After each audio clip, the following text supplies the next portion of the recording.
Bien, bonjour à tous. Beaucoup de nouveaux visages, des gens que j'avais pas vus il y a très longtemps, qui sont ici. Alors, un petit partage que j'ai déjà partagé avec le groupe Collège Carrière. Donc, plusieurs qui sont ici l'ont déjà entendu. Mais je vais partager juste la partie, une seule partie. Il ne faut pas faire des calculs, comme j'avais fait au groupe Collège Carrière. Un premier verset qu'on va regarder ensemble, c'est 2 Timothée 3,16. Alors, c'est un verset quand même bien connu. Toute écriture, et j'insiste sur le mot « toute écriture », est inspirée de Dieu et utile pour enseigner, pour convaincre, pour corriger, pour instruire dans la justice, afin que l'homme ou la femme de Dieu soit prompt et prêt pour toute bonne œuvre. Alors, avec ce verset, qui d'entre vous, ne levez pas la main, là, je ne veux pas le savoir de même, là, qui d'entre vous a déjà lu Chroniques, chapitre 1 à chapitre 9? Est-ce que ça vous dit quelque chose? Est-ce que, rendu là, est-ce que cette affirmation de 2 Timothée 3,16 est encore valide? Je suis pas mal certain que plusieurs n'ont jamais, quand ils arrivent à 1 Chronique, chapitre 1 jusqu'au chapitre 9, on saute par-dessus. On s'en va tout de suite au chapitre 10. Alors, mais pourquoi c'est là? Bien, on va commencer, on va les lire matin. On va terminer peut-être vers 12h30. Là, on ne les lira pas. Mais on va lire peut-être certains petits passages, par exemple, à travers Chroniques. Alors, en quoi ces généalogies-là sont-elles nécessaires encore aujourd'hui? Est-ce qu'on peut, comme j'ai mentionné, les sauter, les ignorer, ou bien si on peut retrouver des choses intéressantes à travers les généalogies? Juste, on va regarder quelques passages dans Genèse. Des généalogies, il y en a beaucoup dans la Bible. Genèse chapitre 5.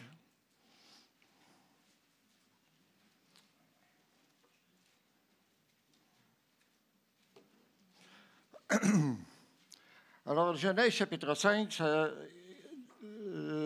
Moïse commence par ces versets pour mentionner la généalogie à partir du début, après la création.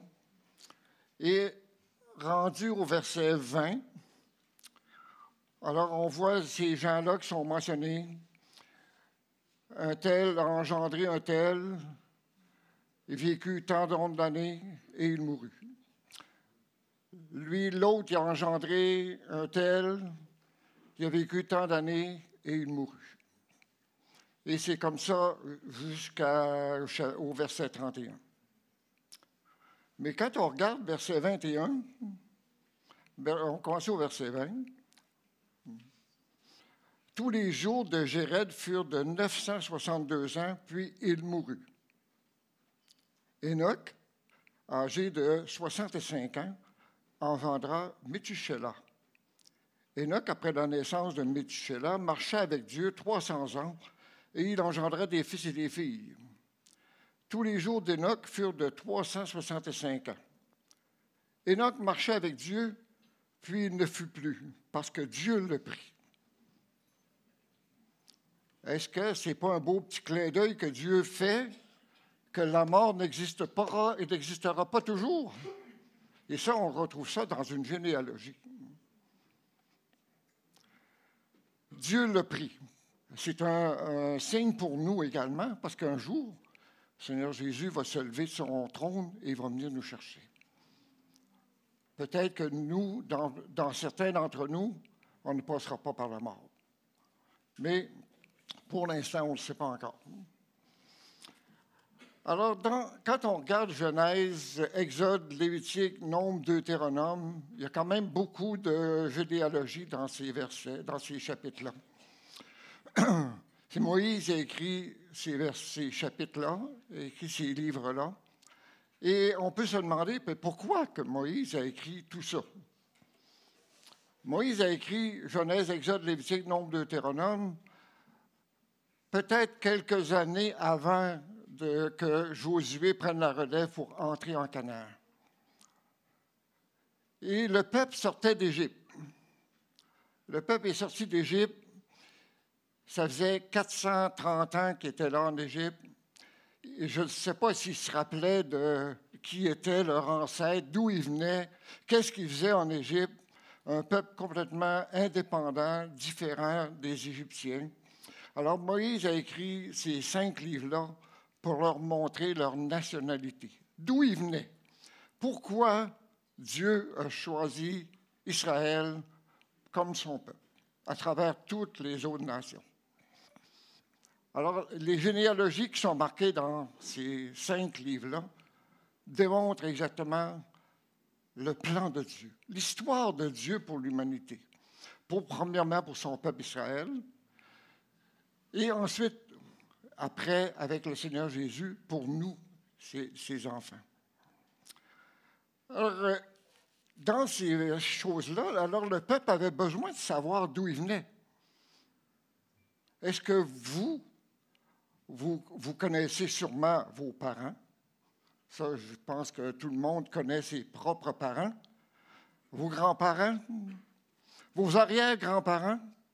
Qui est capable de me donner le nom de ses arrière-grands-parents? Oui, Fred, peut-être. Oui, quelques-uns, mais c'est une minorité. Puis l'arrière-arrière-grand-père?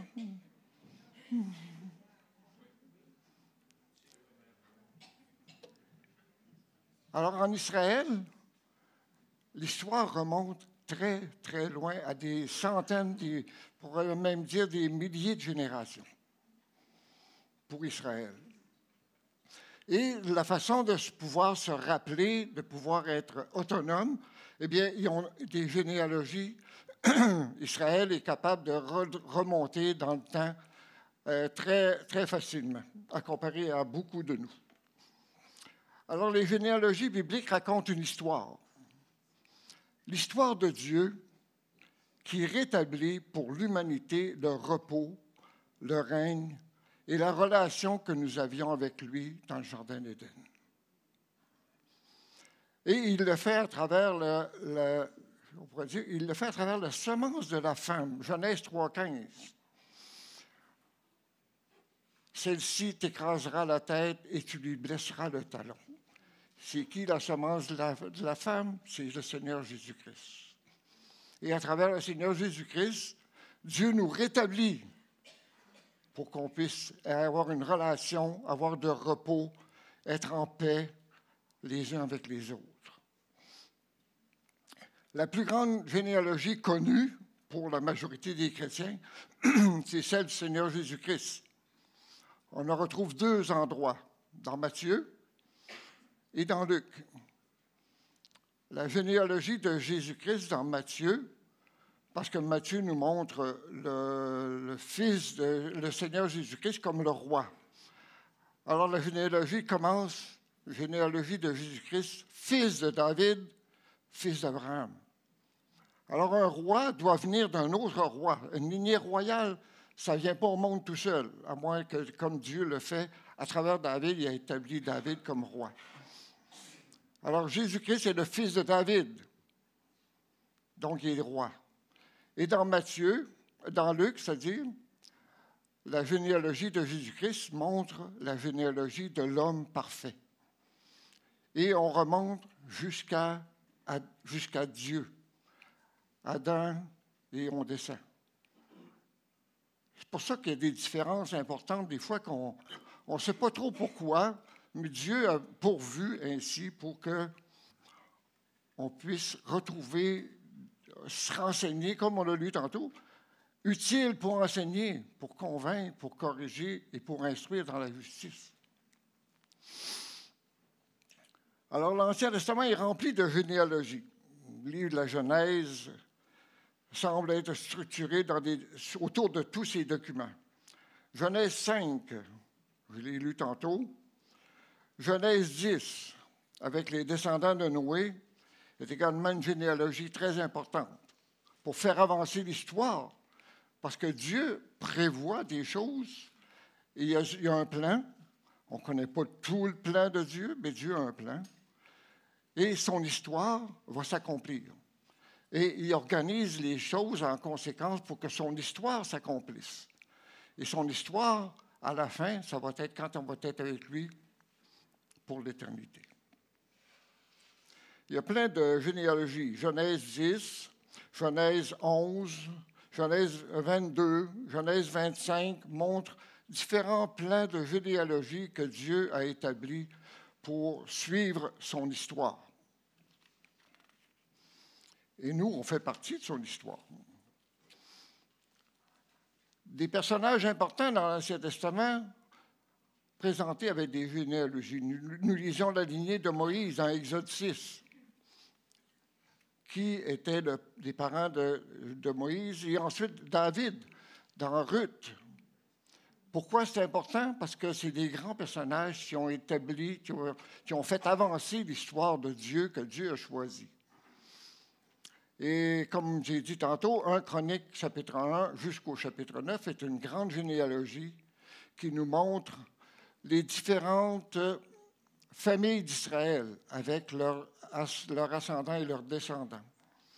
Esdras 7, Néhémie 11 et 12, des généalogies.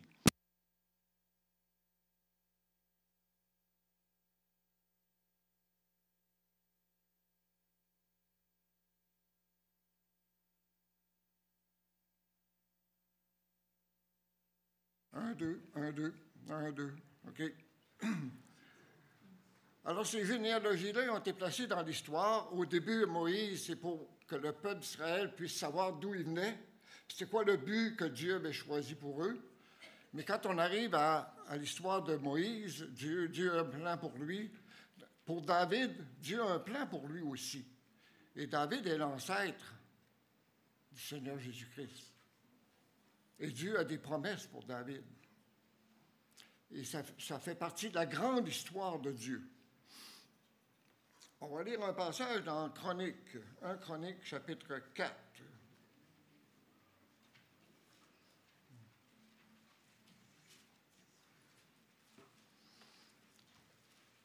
Un Chronique, chapitre 4, on va commencer au verset 7. Alors, il y a des noms là-dedans qui sont très intéressants. Si vous cherchez des noms pour vos enfants, ça peut être intéressant.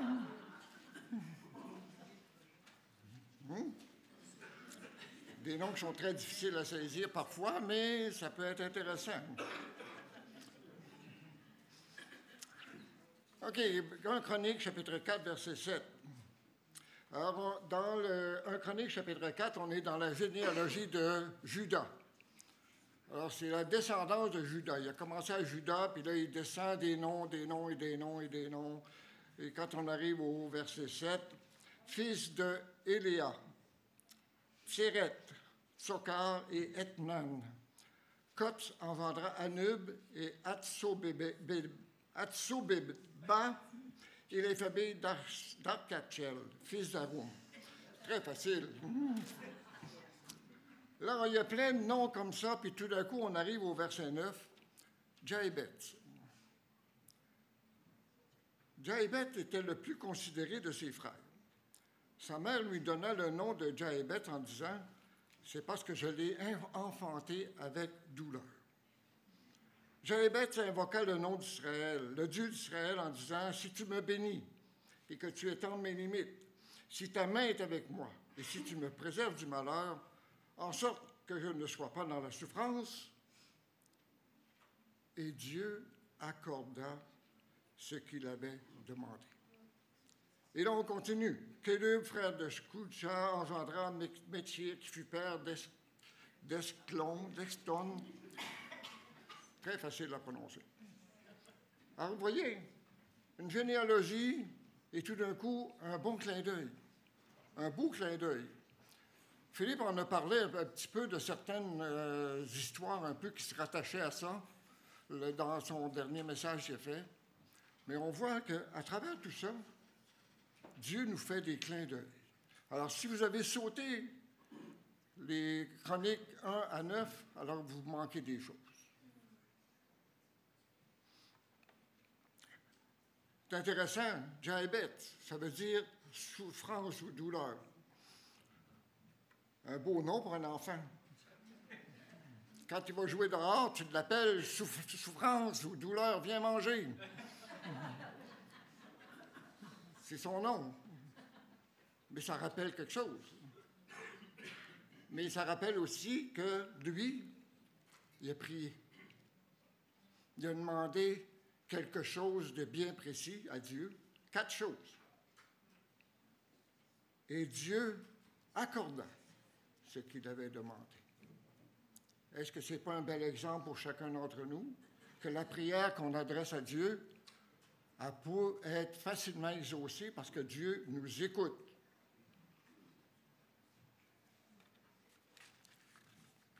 Alors, c'est intéressant de savoir, là, mon temps achève-tu, moi, là?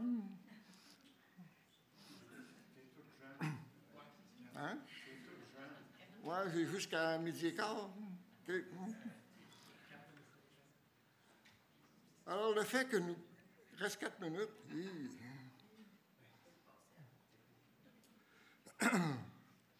Alors, le fait qu'on peut connaître différents noms dans la Bible, ces personnes-là, ils ont une histoire. Dieu ne les a pas marqués là pour rien dans sa Bible. Ils ont une histoire en arrière.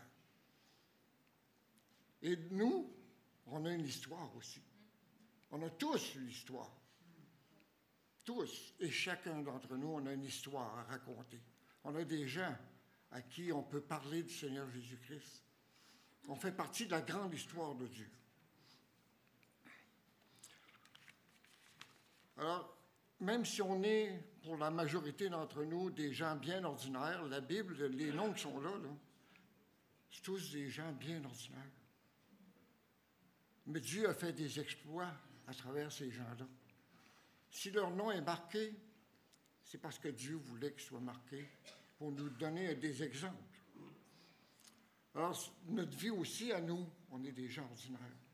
Mais Dieu travaille avec des gens ordinaires pour faire des choses extraordinaires. Alors, qu'est-ce que Dieu fait avec vous?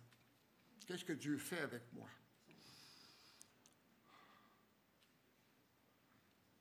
Généalogie de Jésus-Christ. Dieu arrange les événements. Quand on lit la généalogie de Jésus-Christ dans Ruth, pas de Jésus-Christ, mais de David dans Ruth, Ruth est une Moabite. Boaz est un Israélite. Comment les circonstances ont fait que Ruth est venue en Israël et qu'elle s'est mariée avec Boaz? Ils ont engendré Obed. Obed a engendré Isaïe et Isaïe a engendré David. Alors, des circonstances que nous, on n'aurait pas pu imaginer, mais que Dieu a orchestrées pour que son plan, sa grande histoire arrive. Je regardais ce matin mon arbre généalogique du côté de ma mère et du côté de mon père. Les 2 familles sont arrivées de France vers les années 1670-1700, dans la région de Québec, parce que tout le monde qui arrivait de la France arrivait à Québec, pour la plupart. Et là, les familles sont parties chacun de leur bord. Du côté de ma mère, à un moment donné, ils se sont ramassés à Boucherville, du côté de mon père, et vers Saint-Étienne, ici, pas loin, Saint-Joseph. Après ça, ça a monté jusqu'à Trois-Pistoles, Saint-Octave, pas loin de Montjoly, Saint-Gabriel, et les 2 se sont rencontrés à Saint-Gabriel. Et je suis né là. Fait que Dieu organise les rencontres, planifie des choses orchestre des affaires pour que les événements de sa grande histoire s'accomplissent. Abraham,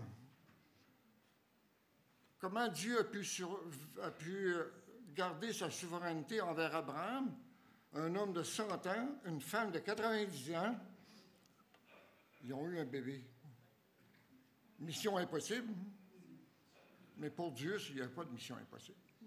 Ça fait partie de sa grande histoire. La souveraineté de Dieu est vraiment importante. Et la grâce de Dieu est très importante aussi parce que si Dieu n'avait usé de grâce envers Adam, quand Adam a péché, Adam serait mort. Mais Dieu a usé de grâce envers Adam et Ève.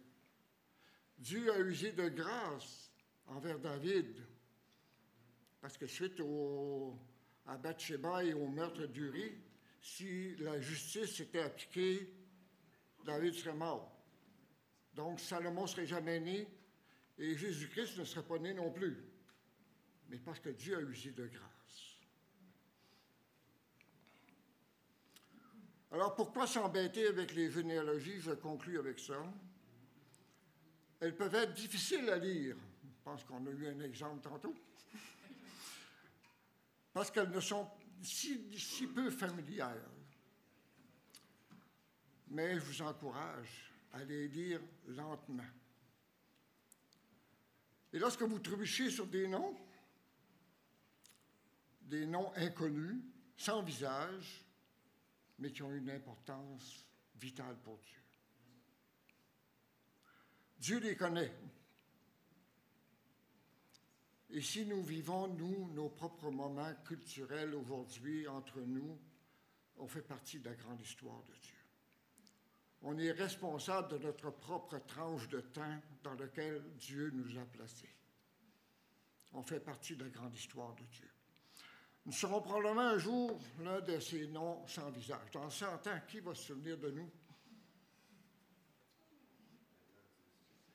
On a de la misère à se rappeler de notre arrière-grand-père. Imaginez dans 100 ans. Mais nous ne sommes pas sans visage pour Dieu. On est important pour lui.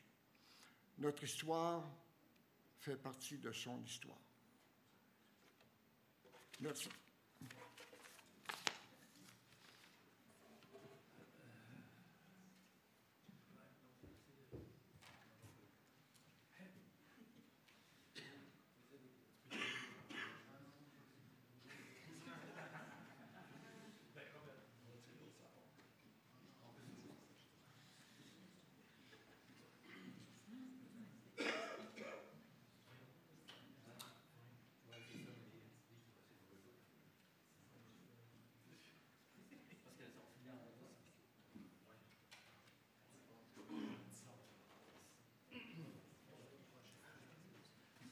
Je suis un peu... Oui, c'est ça. Je suis un peu j'aurais cédé ma place à Robert. Parce que moi, je vais parler de... j'espère que je n'ai pas... il faudrait que je me rappelle de mémoire. Mes notes, il doit être dans mon sac. Je vais revenir sur le message, le partage qu'on a eu mercredi soir dernier. Donc, on va aller dans 1 Roi, chapitre 10. Mais une application qu'on n'a pas eu le temps de faire.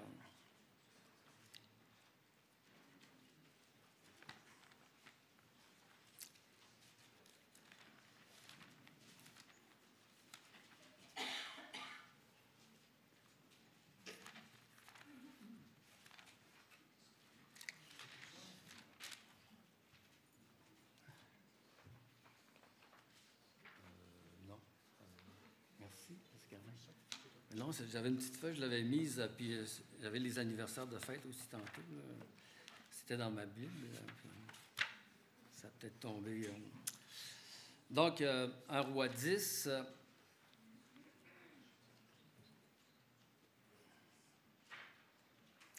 Verset 14. Le poids de l'or qui arrivait à Salomon chaque année était de 660 cycles, 66 talents d'or. Ça, c'est des milliards de dollars en dollars actuels. Outre ce qu'il retirait des négociations et du trafic des marchands, de tous les rois d'Arabie et des gouverneurs du pays. Puis au verset 21, toutes les coupes du roi Salomon étaient d'or, et toute la vaisselle de la maison de la forêt du Liban était d'or. Rien n'était d'argent. On n'en faisait aucun cas du temps de Salomon. On a vu, puis dans le passage dont il est question, la richesse extrême dans laquelle vivait le roi Salomon. On va aller voir maintenant dans le livre d'Ecclésiaste au chapitre 2 que Salomon lui-même a écrit.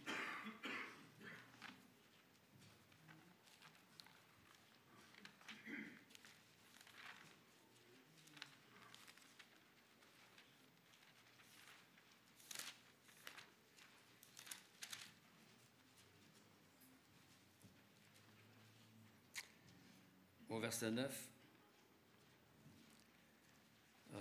je devins grand, plus grand que tous ceux qui étaient avant moi dans Jérusalem, et même ma sagesse demeura avec moi. Tout ce que mes yeux avaient désiré, je ne leur ai point privé. Je n'ai refusé à mon cœur aucune joie, car mon cœur prenait plaisir à tout mon travail, et c'est la mort qui m'en est revenue. Il y a un plaisir légitime dans ce qu'on accomplit, n'est-ce pas? Puis j'ai considéré tous les ouvrages que mes mains avaient faits, et la peine que j'avais prise à les exécuter, et voici, tout est vanité et poursuite du vent. Et il n'y a aucun avantage à tirer de ce qu'on fait sous le soleil. Cette expression-là revient souvent, hein? Vanité, des vanités, tout n'est que vanité. Ça veut dire qu'il n'y a pas de vraie satisfaction dans les richesses matérielles, dans les biens matériels, n'est-ce pas? L'argent ne fait pas le bonheur. Ça en prend un certain quand même montant, mais ce qui satisfait vraiment, ce n'est pas les richesses, ce n'est pas les biens matériels. On le sait tous, mais humainement, on est souvent pris avec ce dilemme-là, puis on veut, mais on ne sera jamais satisfait. C'est un gouffre sans fin. On va aller à la conclusion au chapitre 12 du même livre.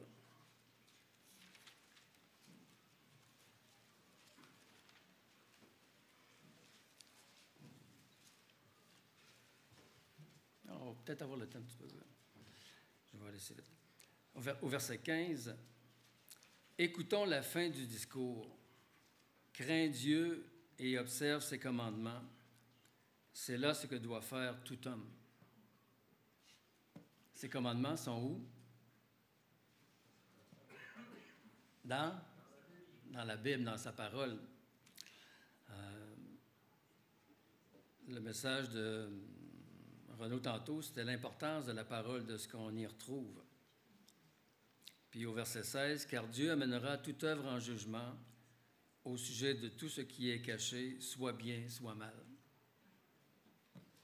Le Seigneur va dire un jour, c'est bien, bon et fidèle serviteur, viens te reposer dans la joie de ton maître. Puis on va tous comparaître devant le tribunal de Christ, n'est-ce pas? Puis les perdus vont comparaître devant le Seigneur Jésus, devant le grand trône blanc. C'est ça qui est important, éventuellement. C'est ça qu'il faut garder à l'esprit. C'est pour ça qu'on doit attacher une si grande importance à la parole de Dieu. Puis vu que le thème, c'était les richesses vis-à-vis les vraies valeurs, on va regarder le psaume 19. Il est divisé en deux. Hein. Il parle de la création, puis il parle aussi de la parole de Dieu.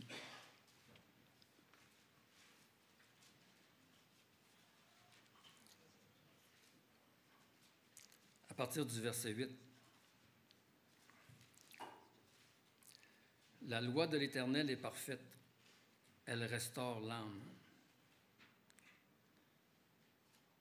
c'est ce que la parole de Dieu fait dans nos vies. C'est chacun de nous, c'est accessible à chacun de nous, n'est-ce pas? Le témoignage de l'Éternel est véritable, il rend sage l'ignorant. David a pu dire que je suis plus sage que tous mes adversaires, pas parce qu'il l'était, mais parce que la parole de Dieu lui donnait la sagesse. Salomon, il a été plus sage que tous les rois qui l'ont précédé, parce que Dieu lui a donné la sagesse. Les gens venaient voir la sagesse que Dieu avait mise dans le cœur de Salomon. Quand j'étais jeune homme, mon livre préféré, c'était le livre des Proverbes. Ça m'a gardé, ça m'a aidé à avoir une saine intelligence. Puis c'était le livre qui a été écrit en très grande partie par le roi Salomon. Au verset 9, « Les ordonnances de l'Éternel sont droites, elles réjouissent le cœur. » On est souvent triste, abattu, découragé. Tournons-nous vers la parole. « Les commandements de l'Éternel sont purs, ils éclairent les yeux. » La crainte de l'Éternel est pure, elle subsiste à toujours. Les jugements de l'Éternel sont vrais, ils sont tous justes. C'est le passage que j'aime, le verset que j'aime le plus. Ils sont plus précieux que l'or, que beaucoup d'or fin. Ils sont plus doux que le miel, que celui qui coule des rayons.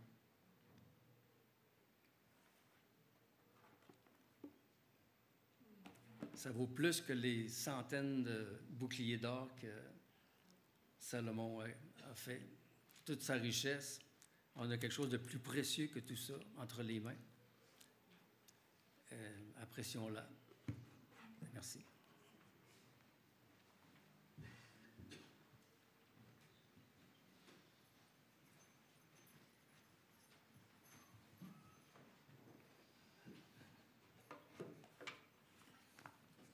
Bonjour.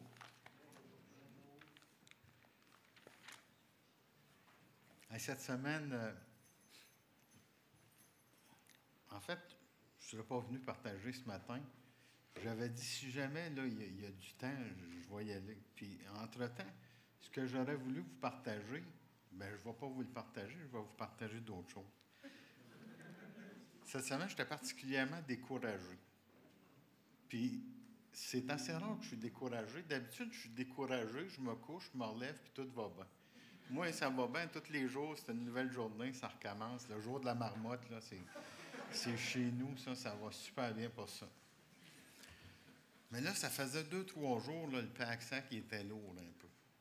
Puis là, j'essayais de faire des choses, puis je n'étais pas capable de les faire.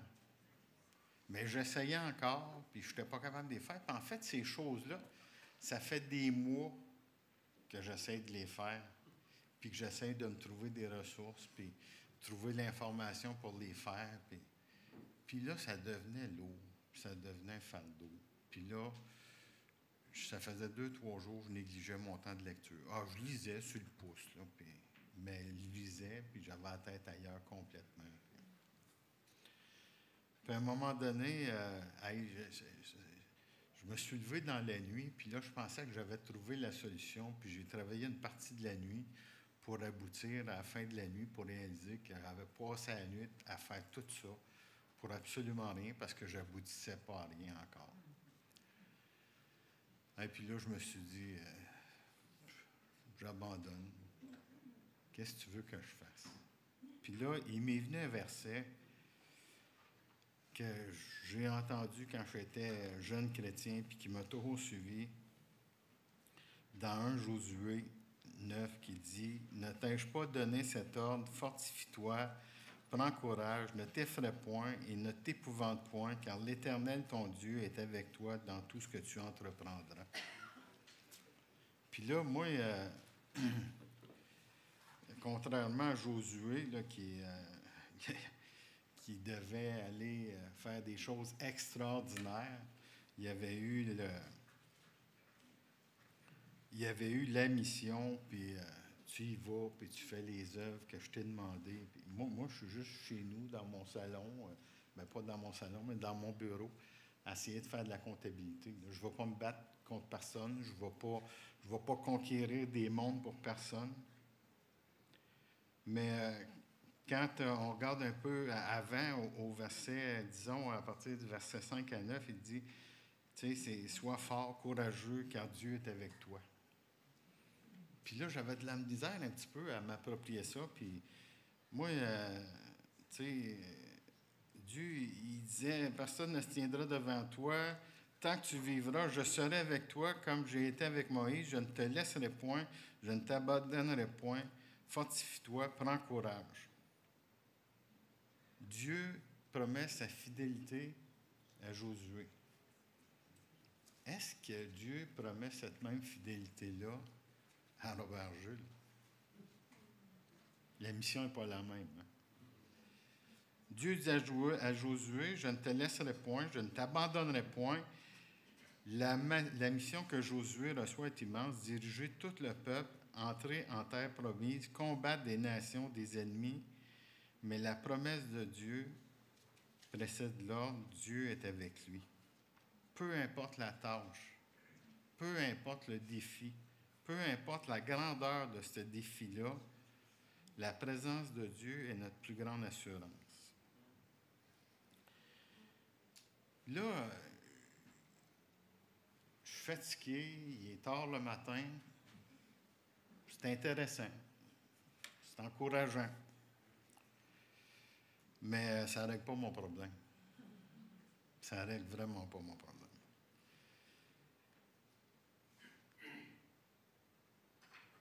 Il nous dit un peu plus fort, un peu plus loin, au verset 7-9, Dieu ordonne le courage. Il ne suggère pas le courage.